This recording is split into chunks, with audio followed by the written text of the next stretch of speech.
Rahab the harlot. Joshua chapter 2 verses 1 through 17. And Joshua, the son of Nun, sent out of Shittim 2 men to spy secretly, saying, Go view the land, even Jericho. And they went and came into a harlot's house, named Rahab, and lodged there. And it was told the king of Jericho, saying, Behold, there came men in hither tonight of the children of Israel to search out the country. And the king of Jericho sent unto Rahab, saying, Bring forth the men that are come to thee, which are entered into thine house. For they be come to search out all the country. And the woman took the 2 men, and hid them, and said thus, There come men unto me, but I wist not whence they were. And it came to pass about the time of shutting of the gate, when it was dark, that the men went out. Whither the men went, I wot not. Pursue after them quickly, for ye shall overtake them. But she had brought them up to the roof of the house, and hid them with the stalks of flax, which she had laid in order upon the roof. And the men pursued after them the way to Jordan unto the fords. And as soon as they which pursued after them were gone out, they shut the gate. And before they were laid down, she came up unto them upon the roof, and she said unto the men, I know that the Lord hath given you the land, and that your terror is fallen upon us, and that all the inhabitants of the land faint because of you. For we have heard how the Lord dried up the water of the Red Sea for you, when ye came out of Egypt, and what ye did unto the 2 kings of the Amorites that were on the other side, Jordan, Sihon, and Og, whom ye utterly destroyed. And as soon as we had heard these things, our hearts did melt, neither did there remain any more courage in any man, because of you, for the Lord your God, He is God in heaven above and in earth beneath.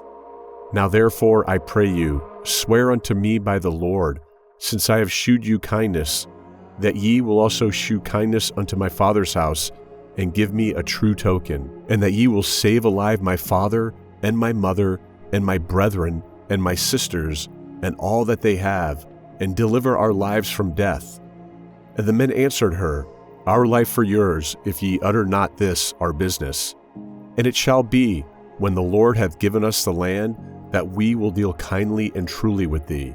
Then she set them down by a cord through the window, for her house was upon the town wall, and she dwelt upon the wall.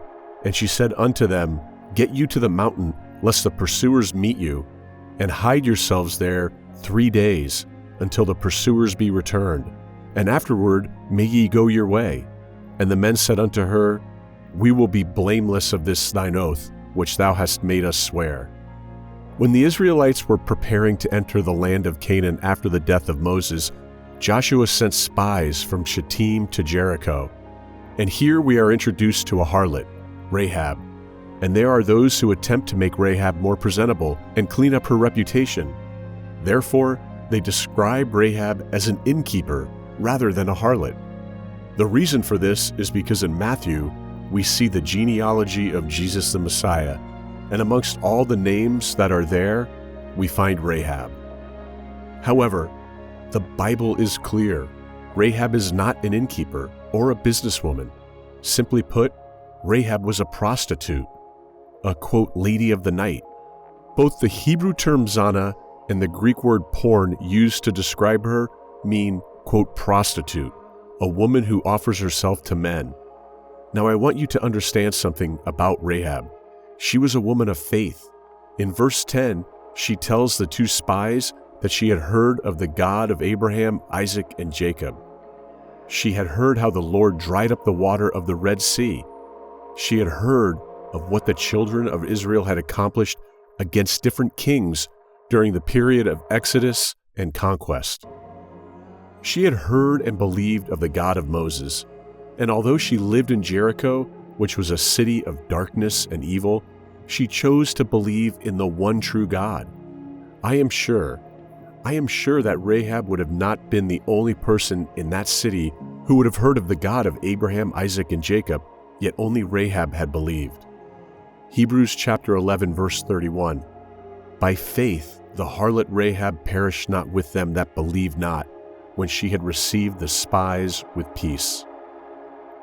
Those that perished in Jericho believed not. But Rahab did not perish because she believed. And that is a lot like our generation. There are people who have heard of the Jesus Christ of this Bible. The vast number of people in this nation have heard of Jesus Christ and of his goodness and his mercy and his kindness, yet they believe not. 1 Corinthians chapter 1 verse 18, "For the preaching of the cross is to them that perish foolishness, but unto us which are saved it is the power of God." Rahab was a harlot. Yes, she believed, and look how much she believed. She risked her own life protecting these spies on the roof. She risked her own life choosing the side of the children of Israel over her kinfolk. Rahab stands as evidence of the transforming power of God. We don't know how she became a harlot, but we know that she believed. And we, as a species, are quick to judge people. Human beings tend to cast judgment on other people without having context. No one is more judgmental than a self-righteous person.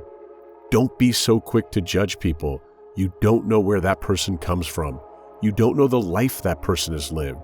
You don't know the trials and tribulations a person has had to live through. Don't be so quick to judge and condemn people you see in bad positions in life. It's easy. It's easy to look at someone in a bad situation and be judgmental towards them. You don't know the life they have lived, the trauma they've had to endure. We don't know why Rahab was a harlot. We don't know about her history or her upbringing. But life had brought her to this point where she was a harlot. But God, the God who saves sinners, transformed the very life of Rahab, and her great-great-grandson was Israel's King David. God used Rahab to be in the genealogy of the Messiah. Only God can transform a life like that. Don't allow people to try to push you away from the Lord God Almighty. You may have a dark, dark past, a horrible past, a past where you are ashamed to even speak about it, a past that people make fun of you for, a past where people look down on you for. But understand this, those people who judge you, those people who look down on you for what you have done, are not God. They are not God. Neither can they dictate your relationship with God. Stop caring what people think of you. Stop caring what your relatives think of you. Stop caring what your church congregation thinks of you. Get right with God. God is a forgiving God. God is a forgiving God, and He uses broken people. God uses mess-ups. There are those of you who may have lived a perfect life, a perfectly perfect, upright life. I know there are those Christians who pretend they have always been perfect. That's good for you, but allow me to speak about myself. I have done things in my own life which I am not proud of. I have done things which I am embarrassed of.